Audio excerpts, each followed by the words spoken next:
battleground state of North Carolina.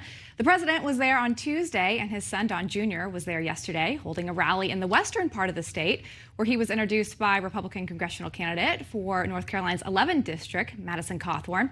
The race for the seat between the 25-year-old Cawthorne and Democrat Mo Davis, which was left vacant by White House Chief of Staff Mark Meadows, has turned a bit nasty. To discuss, let's bring in Madison Cawthorne himself. Madison, good to see you again. Lindsay, it's great to be back on with you and Sean. All right, well, before we get to the state of your race, it's 9/11 today. I want to get your perspective. You were just 6 at the time, but before your incident and your accident, you had hopes to serve in the military. What does 9/11 mean to you? I did have hopes to serve in the military, and the reason I wanted to is because I wanted to protect the America that I know and love. And I don't think anyone really loved America more than they did on September 12th, the day after 9/11. Those days and weeks right after those towers fell were filled with so much camaraderie. You saw American flags on every single porch. Everyone was quick to hug one another. We called to check in on each other. We were Americans. We weren't Republicans or Democrats. And I think that's what we need to get back to. Yeah, couldn't agree with you more. All right, the last time we had you on, you had just won your primary and beat that Trump-backed candidate. And since then, you spoke at the RNC, the powerful speech. And then yesterday, you introduced Don Jr. You're just 25 years old. Could you ever imagine this is where you'd be at this age? I'm telling you, this is the only country in the world that something like this could happen. It's just, it's a country led by normal citizens, and that's what makes it so special.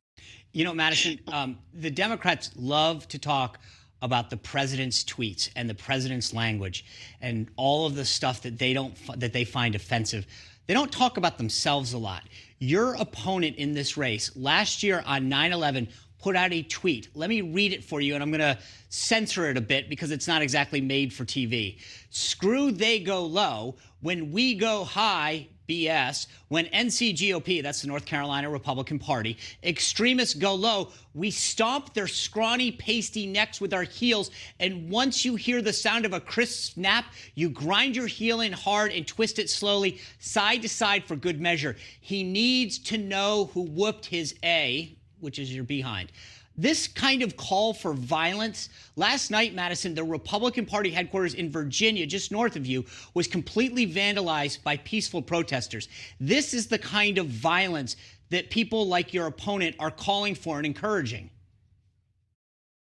It's disgusting. I'll tell you, I think it's liberal privilege that they get to say whatever they want with absolutely no backlash. I tell you, Sean, if you or I said this, or the president, or Don Jr., or anybody with a Republican after their name said this, it would be national news from coast to coast. But the Democrats just sweep it right under the rug. And I'll tell you, as somebody who's suffered a spinal cord injury, I wouldn't wish this on anybody, especially not over a political disagreement. And so I think that this kind of actions, it's pathetic, it's irresponsible, because we see what happens when we have this violent rhetoric from our political leaders. And it's taking place in all of our major cities like Portland, where there's violence taking place every single night.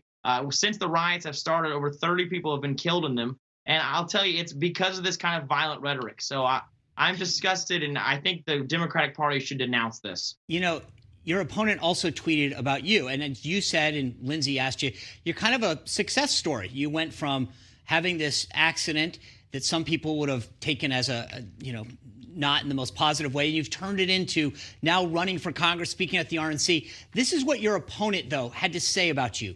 My 25-year-old homeschool college dropout, lying, white nationalist friendly, misogynist, sexual aggressive, multimillionaire with no job opponent, policy views that would make George Wallace proud, has the full weight of the Republican Party behind him. Must be nice. There's a way to have a disagreement. This guy sounds like he needs some serious therapy. I believe, when I first got into this race, started looking at him, I was saying, oh, this is a man who served our country with distinction. But I'll tell you, it's become very clear over the course of this race, and after going through his Twitter page, which, you've only highlighted 2 tweets here, but it goes on and on. He's a dark soul, and it's something that's very, very sad. And I'll tell you, don't you just love how much policy is in those tweets? It's the only thing that the Democrats can do is attack us with their personal attacks, because their policies are asinine. Yeah. You know, after your speech at the RNC, you stood up at the end. That caused quite a bit of stir. We even had PBS reporter Yamiche speak about this, and she said Madison Cawthorne made it a point to stand, suggesting that all Americans, too, should stand during the Pledge of Allegiance and National Anthem. It was a direct rebuke of actions by people, including black athletes, who are currently sitting out games protesting police brutality. You know, it wasn't just her. A lot of people jumped on board and were criticizing you. Were you surprised, or were you expecting that that would cause a bit of a stir up for you to stand there at the end? I mean, I'll be honest with you. I thought that was an unbelievably powerful moment for you and what it signaled. And to Lindsay's point, I cannot believe how many people look for the negativity in anything. You know, I'll tell you, Sean, it didn't actually surprise me. Lindsay, you asked if I would be surprised, and the sad thing is that it did not surprise me. This is exactly what I expected from the Democrats. But this is really the far left, I would say 30% of the party. I believe that the majority of Democrats, the people who are what I call the JFK Democrats, who've had their party hijacked by these radicals, I think that they really resonated with when I stood up, because the reason I had my two friends come out is to show that in this country, when we stand up and lift each other up, we can grow to heights that our country has never before thought of. And I'll tell you, I think that that's why we're going to see a landslide this November, because so many of the moderates are going to come over to the Republican side, because, you know, all the far left has is hate. Yeah. I mean, to have a man in a wheelchair stand up is, I mean, I think that's something we celebrated anytime. I thought it was very powerful and emotional too. It was luckily that I was sitting by myself so that no one saw me tear up a little.